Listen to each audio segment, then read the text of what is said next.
You can really learn a lot about who you are as a cook by taking away the kitchen. You kind of learn to let loose and just be yourself and strip back a lot of the junk that you don't need and only have the things that make it work.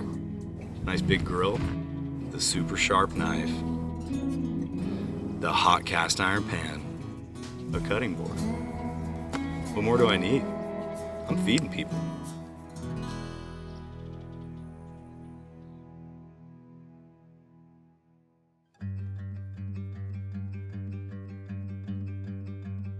The story of how I fell in love with cooking is hilarious. My sister had older friends and they would come over and I felt obligated to make desserts. So I'd pull out the Hershey's syrup and some strawberries and a couple scoops of ice cream and give it to my sister's friends. And I think we all knew at that point what I was supposed to be doing for a living. Outside of culinary school, I got my first job on a super yacht. And I was hooked.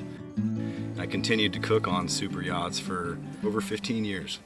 After 15 years of being pushed to my limit on the boats, it just felt natural to go do the things that I love. I love the outdoors, why not cook in it?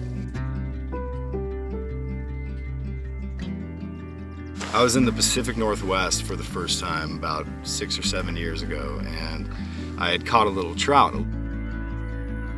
I filleted it, and I started cooking it, and this couple who was hiking comes walking through and they go, "What are you doing here?" And I'm like, here's some guy in the middle of nowhere set up for making a proper meal. And I don't know what came over me that day, but I asked them to sit down. I was like, "Hey guys, why don't you sit down and enjoy this trout with me?" It was in that moment, feeding these two Swedish people that spoke barely a word of English, that's when I realized I'm supposed to feed people outside. And that's what I do now. You know, it's been quite the transition. I genuinely believe that it's in our DNA to see the fire, gather the food, smell what's cooking. I mean, once it hits and you get that in your nose, it strikes into your DNA. It strikes into everyone's DNA, even if they've never done it before.